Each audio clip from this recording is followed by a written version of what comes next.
अस्सलाम वालेकुम, welcome to my channel Ummi TV. आज मैं आपको हाई ब्लड प्रेशर और लो ब्लड प्रेशर की अलामात के बारे में बताऊंगी और मैं आपको बताऊंगी कि किस तरह बीपी मॉनिटर को यूज़ करके आप अपना बीपी घर पर ही चेक कर सकते हैं।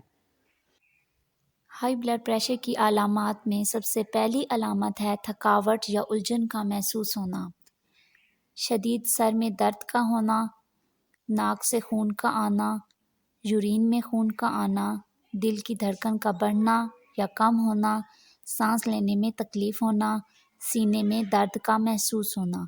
लो ब्लड प्रेशर की अलामात में चक्कर का आना, नज़र का धुंधला जाना, मतली आना, थकावट का महसूस होना, ज़्यादा प्यास लगना, जिस्म का ठंडा हो जाना शामिल है। अगर आपका बीपी 80 से 120 के दरमियान हो तो ये आपका बीपी नॉर्मल होगा। अगर आपका बीपी 80 से 129 के दरमियान है तो ये नॉर्मल बीपी नहीं होगा और ना ही ये हाई बीपी होगा।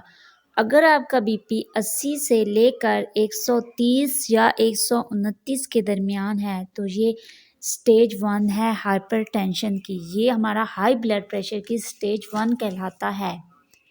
अगर आपका बीपी 90 से 140 या इसके दरमियान है तो ये हाइपरटेंशन की स्टेज 2 कहलाती है।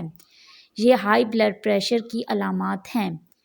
अगर आपका बीपी 120 से लेके 180 के दरमियान है तो ये हाई ब्लड प्रेशर की आखिरी अलामात में से है।